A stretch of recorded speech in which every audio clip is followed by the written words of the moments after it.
నమస్తే సార్. నమస్తే.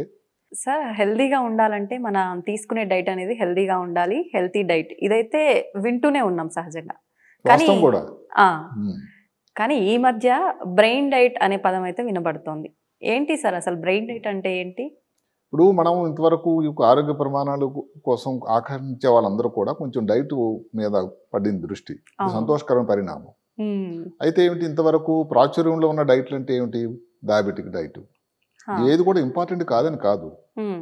Brain diet, diabetic diet కానీ, లేకపోతే కిడ్నీ డైట్ అని. కిడ్నీలో ఏదైతే కిడ్నీ ఫెయిల్యూర్ అని రావడం వల్ల మూత్రపిండాలు వ్యాధుల వల్ల కూడా కొంతమంది. హ్మ్. ఈ లివర్ గురించి ఈ మధ్య కాలంలో ఎక్కువగా లివర్‌లో ట్రాన్స్‌ప్లాంటేషన్‌లో లివర్ వ్యాధులు, మద్యం సేవించడం ప్రాబ్లమ్ వచ్చిన తర్వాత హ్మ్. లివర్ డైట్ అని. ఇట్లా చాలా డైట్‌లు, heart diet, hypertension diet అని. ఓకే. అంటే బీపీ ఉన్న వాళ్ళందరూ వాడాల్సినవి. హ్మ్. ఈ డైట్స్ అన్నీ ఉన్నాయి. హ్మ్. నాకు చాలా ఇబ్బందిగా అనిపించింది ఏమిటంటే, అసలు బ్రెయిన్ డైట్ గురించి ఎక్కువ మంది మాట్లాడడం లేదు. అసలు తెలీదు సార్ చాలా తెలీదు. మందికి. బ్రెయిన్ డైట్ అన్నది ఏమిటంటే మెదడుకి ఉపయోగకరమైనటువంటి ఏదైతే ఉందో డైట్. హ్మ్. ఆ! ఇది 41 సంవత్సరాల అనుభవంతో నేను నమ్ముకున్నటువంటి ఈ శాస్త్రం ఏది వైద్య విధానంలో ముఖ్యంగా న్యూరో సర్జరీ గురించి, బ్రెయిన్ గురించి హ్మ్. నాకు కొన్ని దాన్ని ఉపయోగకరమైన మాటలు చెప్పడం అనేది భావ్యంగా నేను భావించి ఈ ప్రోగ్రామ్ చేస్తున్నాం. ఓకే. బ్రెయిన్ అంటే ఇప్పుడు ఏమిటంటే శరీరంలో జరిగేటువంటి ప్రతి పని. హ్మ్. అక్కడ భాగ్యవంతుడు, పేదవాడు, శ్వేతజాతీయుడు, నల్లజాతీయుడు అని కాదు. అవును. మీరు నడుస్తున్నారు, ఆలోచిస్తున్నారు, కాలిక్యులేషన్ చేస్తున్నారు, గాలి తీసుకుంటున్నారు. ఈ మేధా సంపత్తి వీటన్నిటికీ ముఖ్యమైన హెడ్ క్వార్టర్స్ బ్రెయిన్ కదా. అవును సార్. బట్ అలాంటి బ్రెయిన్కి అంటే ఎంత పని చేసి అలసిపోతుంది ఈ అవయవం. మనం ఇప్పుడు స్కూటర్ ఏముంది, హ్మ్. మోటార్ సైకిల్ ఉంది, కారు ఉంది. దానికి ఫ్యూయల్ కావాలా, ఇంధనం. అవును. అంటే బ్రెయిన్కి కూడా అలాంటి ఇంధనమే కావాలి. ఓకే. ఏదన్నా కానీ ఇందులో పెట్రోల్ అయిపోతే ఏమవుతుంది, మొరాయిస్తుంది వెహికల్. అవును. మెదడుకు కూడా ఈ హ్మ్. పనులన్నీ ప్రతిరోజు చాకచక్యంగా క్రమం తప్పకుండా హ్మ్. భగవంతుడు పిలిచినంత వరకు 60 సంవత్సరాలు 70 సంవత్సరాలు పని చేయాలంటే హ్మ్. దానికి ఎంత అవసరం ఈ మేధా సంపత్తిని మెయింటైన్ చేయడానికి. అవును. కాబట్టి బ్రెయిన్ డైట్ తాలూకా ముఖ్యత ఇంత అంత కాదు. హ్మ్. ఇందులో ఏదో స్పెషల్ డైట్లు ఇంకెక్కడికో వెళ్ళి మధ్యధరా పర్వతాలకు వెళ్ళి అక్కడ నుంచి ఏదో పట్టుకురావాల్సిన అవసరం లేదు. ఓకే. అదే కాకుండా ఇందులో శాకాహారులు, మాంసాహారులు అందరికి కూడా సరిపోయినటువంటి ఉన్నాయి. ఎవరు కూడా ఇప్పుడు ఎవరిని క్రిటిసైడ్ చేయడానికి లేదు. హ్మ్. ఇప్పుడు కాబట్టి మామూలుగా అంటే మనం రెగ్యులర్‌గా తీసుకునే ఫుడ్డు అది సరిపోదా సార్? సెపరేట్‌గా అంటే బ్రెయిన్ డైట్ అనేది అంటే కొన్ని పదార్థాలు, హ్మ్. కొన్ని పదార్థాల్లో ఏమిటంటే కొన్ని మెదడుకు సంబంధించిన ఏదైతే మినరల్స్ ఇప్పుడు ఏమిటి పనిచేసేవి మెదడుకి హ్మ్. కొన్ని విటమిన్లు కావాలి, హ్మ్. మినరల్స్ కావాలి, లవణాలు కావాలి. అవును. అదే కాకుండా ఈ పాలిఫెనాల్స్ అని వచ్చాయి ఈ మధ్య, హ్మ్. ఫ్లేవనాయిడ్స్ అని వచ్చాయి, ఒమేగా 3 ఫ్యాటీ యాసిడ్స్ అని వచ్చాయి. అవును. ఇవన్నీ కొన్ని కొన్ని విషయాల్లో సమృద్ధిగా ఉన్నాయి. ఓకే. కాబట్టి మెదడుకు సంబంధించి మెదడు తాలూకు ఆరోగ్యం బాగా ఉండడాలంటే ఇవన్నీ తీసుకుంటే ఉపయోగకరం. హ్మ్. ఇప్పుడు శాకాహారులే తీసుకోండి. ఓకే. ఉదాహరణకి సింపుల్ అండి. ఏది మనం వాడేటువంటి పాలక్, స్పినాక్ హ్మ్. అంటాం ఇంగ్లీష్‌లో.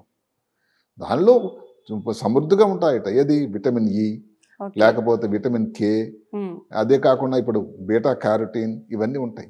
దీనివల్ల ఏమవుతుందంటే ముఖ్యంగా విటమిన్ ఇ ఏం చేస్తుందంటే హ్మ్. వయసును బట్టి ఏదైతే మెదడు లోపల కణాలలో డ్యామేజ్ అవుతుందో హ్మ్. దానివలన పార్కిన్సన్ వ్యాధి, లేకపోతే ఆల్జీమర్స్ వ్యాధి ఇలాంటివి రావడానికి ఏజింగ్ ఫ్యాక్టర్ ఏదైతే వస్తుందో దాని మీద పనిచేసి హ్మ్. ఆ ఇబ్బంది రాకుండా తగ్గిస్తుందట. ఓకే. అదే కాకుండా దక్షిణ భారతదేశంలో ఈ ఆకుకూర తక్కువ దొరుకుతుంది. శాస్త్రం ఏం చెప్తుందంటే కాలే కూర, హ్మ్. మున్ముంగ్ కూర అని అంటారట. అది దక్షిణ భారతదేశంలో కన్నా మధ్య ప్రాంతంలో లేకపోతే ఉత్తర భారతదేశంలో దొరుకుతుంది. హ్మ్. దగ్గర కూడా అది కూడా మన వాళ్ళు కూడా ఇక్కడ పండిస్తారని అనుకుంటున్నాను. హ్మ్. వీటిలో ఈ ఉపయోగకరమైనటువంటి సమృద్ధిగానే ఉన్నాయి. ఓకే. అదే కాకుండా అప్పుడు నేరేడు పండు అంటే అందరూ తీసుకునేది నేరేడు పండు, బెర్రీస్ అంటాం. ఈ అవును. బెర్రీస్ కూడా బ్లాక్ బెర్రీ, బ్లూబెర్రీ, స్ట్రాబెర్రీ. హ్మ్. ఈ మధ్యకాలంలో ఎవరో మాకు మిత్రులు చెప్తున్నారు, ఎక్కడ విశాఖపట్నం జిల్లాలోని హ్మ్. ఈ అరకు, లేకపోతే చింతపల్లి ఇలాంటి ప్రాంతాల్లో బెర్రీస్ పండిస్తున్నారట, స్ట్రాబెర్రీస్. ఇదేదో విదేశాల నుంచి సూపర్. స్విట్జర్లాండ్ నుంచి రానక్కర్లేదు. ఆ!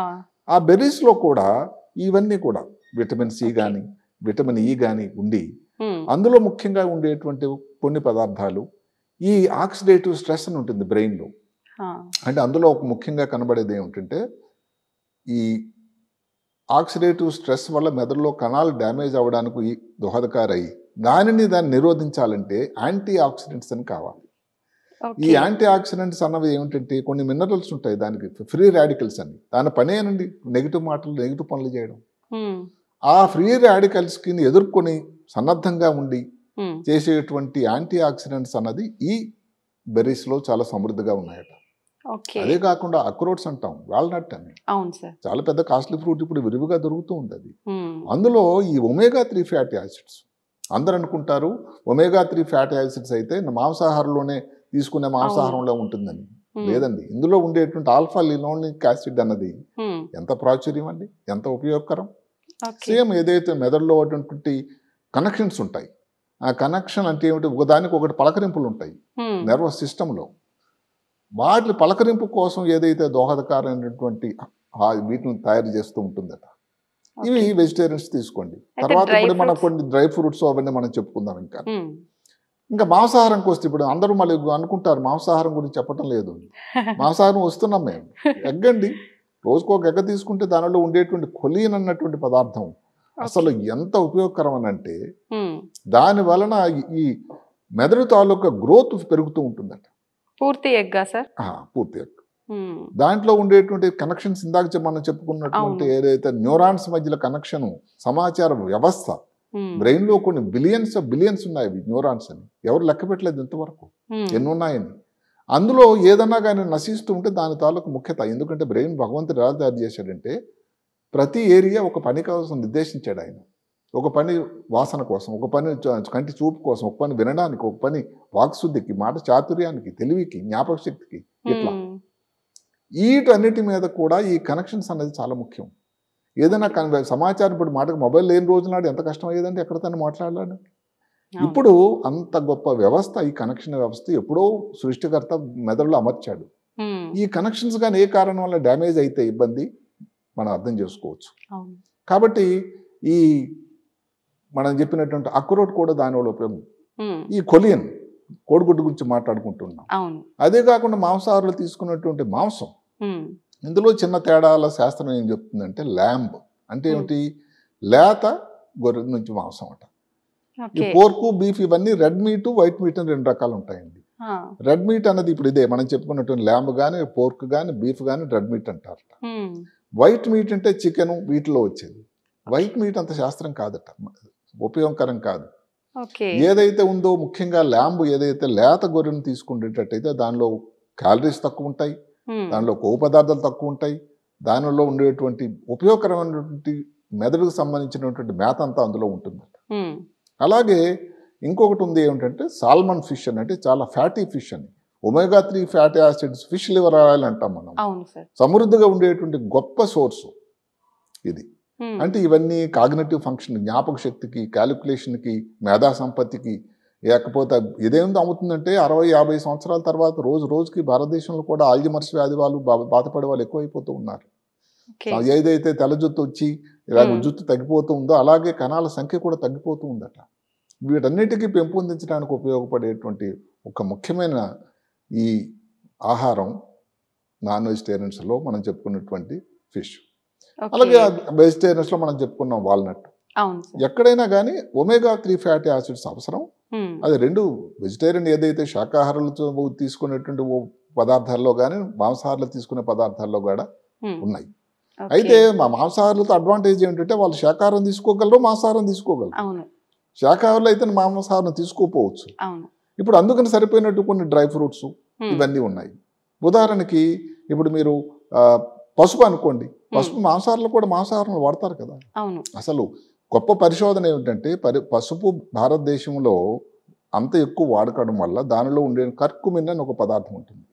అది పెద్ద యాంటీ ఆక్సిడెంట్. మెదడులో ఉండేటువంటి ఒక వ్యవస్థ ఉంటుంది, బ్లడ్ బ్రెయిన్ బ్యారియర్ అని, దాని లోపలికి వెళ్ళేటువంటి శక్తి ఉందట దానికి, పసుపుకి. కాబట్టి అసలు ఈ టైంలో ఏది మన కోవిడ్ టైంలో కూడా మాట వినుంటారు, పసుపుతో ఏదైనా పాలు తాగండి, దానివల్ల రోగ నిరోధక వ్యవస్థ పెరుగుతుంది, బ్రెయిన్ డ్యామేజ్ కాదని. ఇలాంటి ఈ వ్యాధులు రాకుండా ఏదైతే మనం చెప్పుకున్నటువంటి న్యూరో డిజనరేటివ్ డిజీజ్ అని అంటాం, అవి రాకుండా చాలా ఉపయోగకరంగా ఉంటుందట. అదే కాక ఒక కారణం ఆల్జీమర్స్ వ్యాధి అనేది పరిశోధనలో క్లియర్గా తెలిసిందంటే, అమెరికాలో ఉన్నటువంటి జనాభాకు చూసుకొని పర్సంటేజ్ తీసుకుంటే, భారతదేశంలో ఉన్నటువంటి 140 కోట్ల జనాభా తీసుకుంటే భారతదేశంలో ఈ ఏదైతే ఉందో ఆల్జీమర్స్ వ్యాధి తక్కువ అండి.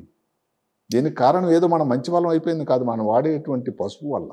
ఇది ప్రపంచం అంతా, ప్రపంచ ఆరోగ్య సంస్థ కూడా గ్రహించింది. అంత ఉపయోగకరమైనది పసుపు.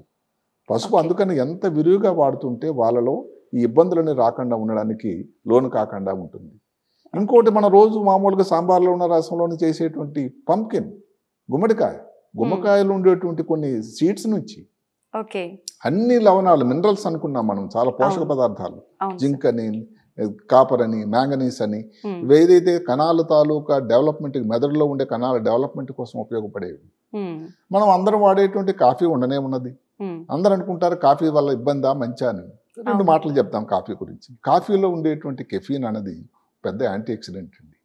అది ఎట్లాగంటే మిమ్మల్ని స్టిమ్యులేట్ చేస్తుంది. ఒక్క కాఫీ కూడా తాగారంటే ఇంకా కొంతసేపు ఉత్తేజంగా ఉంటారు. దానికి శాస్త్రోక్తంగా కూడా ఎడినోసిన్, ఒక నిద్రపుచ్చేటువంటి ఒక హార్మోన్ ఉంటుందట, దానిని ఇది అటాక్ చేస్తుంది. కాబట్టి కాఫీ తాలూకు ఎఫెక్ట్ సస్టైన్ అంత వరకు కూడా చాలా ఉల్లాసంగా ఉంటారు. అదే కాకుండా మెమరీ పెరగడానికి కూడా ఉపయోగపడుతుందట. ఎందుకంటే ఉత్తేజంగా ఉండడానికి పెరుగుతూ ఉంటుంది దాంట్లో. ఎందుకంటే కాఫీ వల్ల హ్యాపీ హార్మోన్స్ అని ఉంటాయి, డాపమిన్ అని, సిరోటానిన్ అని మెదడులో తయారవుతాయి.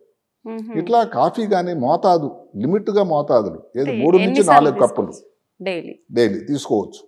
కానీ 3 నుంచి 4 కప్పులు కానీ ప్రతి సంవత్సరాలు కూడా, ఎక్కువ సంవత్సరాలు తీసుకోవడం అన్నది మంచిది కాదేమో. ఏదన్నా మితం అన్నది మంచిది.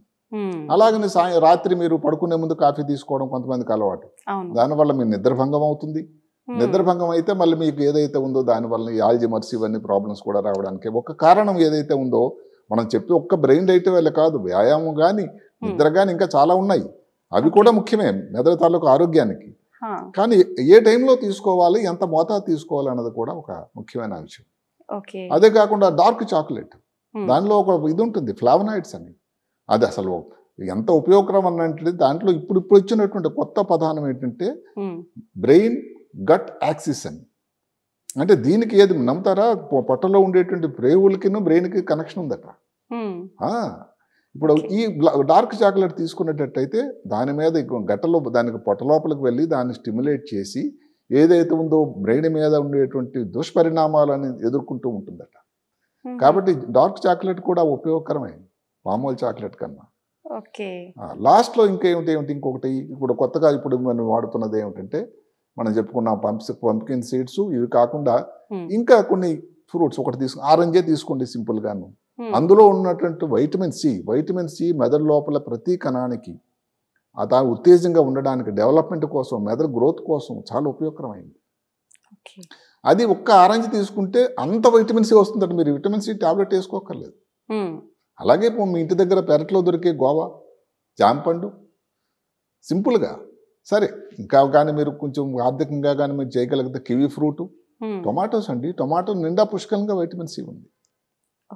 ఇందా చెప్పుకున్నటువంటి ఏదైతే పసుపు గురించి కూడా దాంట్లో ఉండేది, ఇంకా బ్లడ్ బ్రెయిన్ బ్యారియర్ నుంచి వెళ్ళడమే కాకుండా బ్రెయిన్ న్యూరోట్రాఫిక్ ఫ్యాక్టర్ అని ఒకటి ఉంటుంది. అంటే మెదడు లోపల కొత్త రకం కణాలు, మెదడు తాలూకా పరిణామం పెరగడానికి, మెదడు తాలూకా సైజు పెరగడానికి, కణాల తాలూకా డిస్ట్రక్షన్, ఇది నాశనం కాకుండా ఉపయోగపడడానికి ఉండేటువంటి పదార్థం కూడా ఉంది. కాబట్టి నా లిస్టులో ఫస్ట్ వాడడం రెగ్యులర్గా వెజిటేరియన్స్, శాకాహారులు, మాంసాహారులు పసుపు విరివిగా వాడండి. ఏ విధంగానైనా కూరల్లో కానీ పసుపు దేంతో పాలలో తీసుకోవడం కానీ. పంప్కిన్ సీడ్స్ అన్నది చాలా చీప్. అవి కాఫీ ఒక 2 కప్పులు 1-2 కప్పులు సేవించండి, దానివల్ల నష్టం అయితే లేదు. సీడ్స్ ఎంత మోతాదులో తీసుకోవచ్చు? సీడ్స్ కూడా ఒక పరిణామం, దానికి ఇంత సైజ్ అంటే లిమిట్ అంటూ ఇంత ఇవ్వలేదు. కానీ అప్పుడప్పుడు దానిలో మీ భోజనంలో ఒక భాగంగా అది పెట్టుకుంటూ ఉండండి. అక్రోట్స్ అన్నది చాలా చాలా అసలు దాంట్లో ఏంటంటే, ఒక అక్రోట్ తీస్తే 1 ounce అక్రోట్లో ఆల్ఫా లినోలిక్ యాసిడ్స్ అన్ని విపరీతంగా ఉన్నాయి. కాబట్టి అది కూడా ఏదో దానికోసం సాల్మన్ ఫిష్ తినాల్సిన అవసరం లేదు వెజిటేరియన్స్, వరి అయిపోవడానికి లేదు, దానికి సరిపోయినంత ఉన్నాయి. కాబట్టి ఈ సింపుల్ ఇవన్నీ కూడా ముందు ఏంటంటే, ఈ విరివిగా వాడేటట్టయితే మనం ఏదైతే ఉందో భారతదేశంలో ఈ ఆల్జమర్స్ వ్యాధి, పార్కిన్సన్ వ్యాధి, ఎలా న్యూరో డిజనరేటివ్ డిసీజ్ ఏవన్నీ ఉన్నాయో రాకుండా. ఎందుకంటే చూస్తూ ఉంటే కొంతమందికి ఆల్జమర్స్ వ్యాధి చాలా బాధాకరంగా అనిపిస్తుంది. మనిషి తన ఉనికినే మర్చిపోతాడు. వాకింగ్కి వెళ్తాడు, ఇంకొక వీధిలోకి వెళ్ళిపోతాడు, ఎవరో చూసుకొని రామారావు గారు ఇక్కడికి వచ్చారట తీసుకురావడం జరుగుతూ ఉంటుంది. ముందు నుంచి మిగతా జాగ్రత్తలు చాలా ఉన్నాయి. మనము ఒక్క బ్రెయిన్ డైట్, ఆహారం మీద దృష్టి ఈ రోజు ప్రోగ్రాంలో పెట్టాం. మిగతా ఉంటే నిద్ర కానీ, లేకపోతే అందరితో కలిసి ఉండడం కానీ, నడక కానీ, వ్యాయామం కానీ, ఊబకాయం రాకుండా, బీపీ షుగర్ ఉంటే కంట్రోల్ చేయడం కానీ, ఇలా చాలా ఉన్నాయి. కానీ అవన్నీ ఎంత ముఖ్యమో ఈ ఆహారం కూడా, మనం తీసుకున్నటువంటి ఆహారం కూడా అంతే ముఖ్యం. కాబట్టి ఈరోజు బ్రెయిన్ డైట్ మీద మనం దానికి స్ట్రెస్ చేయడం జరుగుతూ ఉంది. మిగతా ఆహారాలాగే దీనికి కూడా ఆహారం ఒకటి ఉంది. ఇవన్నీ చెప్పుకున్నటువంటి ఆకుకూరలు, కాయగూరలు, బీన్స్ బ్రహ్మాండమాట బీన్స్ వల్ల. అదే కాకుండా ఈ మనం చెప్పినటువంటి చిరుధాన్యాలు, మిల్లెట్స్ కానీ, మిల్లెట్స్లో కూడా చాలా మంచి ఉపయోగకరంగా ఉన్నాయి. వాడకం చేసేటువంటి పసుపు, పంప్కిన్ సీడ్స్, తీసుకునే కాఫీ, ఆరెంజ్ కానీ, లేకపోతే నాన్ వెజిటేరియన్స్ మనం చెప్పాము, ఏదైతే చిన్న లేత ల్యాంబ్, గొర్రె మాంసం, కోడిగుడ్డు. చాలా మంది వెజిటేరియన్స్ కూడా సేవిస్తున్నారు కోడిగుడ్డు. ఈ మధ్య కోడిగుడ్డు వెజిటేరియన్ అయిపోయింది. లాస్ట్లో అనుకున్న సాల్మన్ ఫిష్ కూడా ఉన్నాయి. కాబట్టి డైట్ అన్నది ఏదో స్పెషల్గా మనం ఎక్కడికి వెళ్ళి సంపాదించాల్సింది కాదు. మనం రోజు వాడుతున్నదే కొంచెం పద్ధతిలో వాడి మెదడుని మనం దోహదకారి, పర్టికులర్గా చిన్నపిల్లల నుంచి కానీ ఇదే కానీ ఈ ఆహారం కానీ అలవాటు చేస్తే వాళ్ళు తర్వాత 60-70 సంవత్సరాలు వచ్చేసరికల్లా ఈ న్యూరోడోజనరేటివ్ డిజీజ్ రాకుండా, బారిన పడకుండా ఉండడానికి దోహదకారి అవుతుంది. కాబట్టి బ్రెయిన్ డైట్ అనేది చాలా చాలా ముఖ్యం. ఏదైతే మనం ఇంకెన్నిసార్లు చెప్పుకున్నా కానీ భారతదేశం ఆర్థిక ప్రగతి, టెక్నాలజీలో ఆల్రెడీ చాలా వేవ్స్ చేస్తున్నారు. అమెరికాలో అందరూ టాప్ టెక్నోక్రాట్స్ అందరూ మన వాళ్ళే. ఎందుకంటే భారతీయులు ముందు నుంచి కూడా భారతీయతలో ఉండేటువంటి ఈ తెలియకుండానే బ్రెయిన్ డైట్ మనం తీసుకోవడం వల్ల ఇప్పుడు ఎవరికి తెలుసు పసుపు వాడేటప్పుడు ఇంత ఉపయోగకరం అని. ఇప్పుడు మామూలుగా వెస్టర్న్ ఏదైతే ఉందో క్యూజిన్లో ఎక్కడ కూడా పసుపు వాడకం చాలా తక్కువ. కాబట్టి ఇంత ముఖ్యత మనం తెలియకుండానే ఆపాదించుకుంటున్నాం. అది మన దేశంలో రెడీ అవైలబుల్ ఉంది. ఈ మధ్యకాలంలో భారత ప్రధానమంత్రి నిజామాబాద్లో ఏది కమిషన్ కూడా పెట్టారు దానికోసం డెవలప్ చేయడానికి పసుపుని, నిజామాబాద్, ఆర్మూర్ ఆ ప్రాంతంలో. ఇవన్నీ కూడా భారత ప్రభుత్వం నుంచి కూడా చాలా ప్రయత్నాలు జరుగుతూ ఉన్నాయి. మనం దాన్ని వాడుతూ ఉండాలి. అందరికీ మంచి జరగాలని మనం కోరుకుందాం. సార్, లాస్ట్లో నాది ఒక చిన్న డౌట్. జనరల్గా ఇంట్లో అంటే చెప్తుంటారు పెద్దవాళ్ళు, బెండకాయ తింటే బ్రెయిన్ షార్ప్గా పనిచేస్తుందిరా, బెండకాయ కూర ఎక్కువ పెట్టాలి పిల్లలకు అని చెప్పి. నిజంగా బెండకాయ వల్ల కొంత ఉపయోగకరం అది. అంటే ఇప్పుడు మనం ఏంటంటే ఇంకొక మాట, ఈ 3 చెప్పామంటే మిగతా వాళ్ళ ఉపయోగం లేదని కాదు. ఇందులో ఒక బ్రెయిన్ డైట్ దాంట్లో ఏంటంటే కొన్ని ఉపయోగకరమైన మనం చెప్పాము. అదే కాకుండా బీరకాయ ఇవన్నీ కూడా సింపుల్ అవన్నీ తీసుకుంటాయి. ముఖ్యంగా బెండకాయ చాలా కామన్గా వాడేది. రెగ్యులర్ గా చెప్తుంటారు కూడా సార్ ప్రతి ఇంట్లో వాడితే దాని వల్ల పెరుగుతుంది, మేధా సంపత్తి పెరుగుతుందని. తప్పకుండా అది కూడా తీసుకోండి. మనం దానికి బెండకాయకి వ్యతిరేకం కానే కాదు. బెండకాయకి వ్యతిరేకం అని కాదు సార్, మీ మాటల ద్వారా వింటే ఇంకొంచెం అంటే నేను మామూలుగా చదివి సేకరించిన దాంట్లో ముఖ్యంగా ఈ దృష్టిలో ఏవైతే పోషక పదార్థాలు బ్రెయిన్ కోసం ఉపయోగకరమైనవో వాటిలో పుష్కలంగా ఉండే కొన్ని ఆహార పదార్థాలను మనం ఎంచుకున్నాం. మిగతా వాటిలో తక్కువ ఉన్నాయని కాదు. అయితే సమయాభావం వల్ల అన్నిటికీ చెప్పలేము కాబట్టి వీటిని కొన్ని మనం చెప్పడం జరిగింది. నిజంగా అంటే బ్రెయిన్ డైట్ అనగానే దానికోసం ప్రత్యేకించి ఏం డైట్ ఉంటుందా అనే ఒక ఆలోచన అయితే ప్రతి ఒక్కరిలో ఉంది సార్. క్లియర్ అయిపోయింది సార్ మీ మాటల ద్వారా. Thank you sir, thank you very much.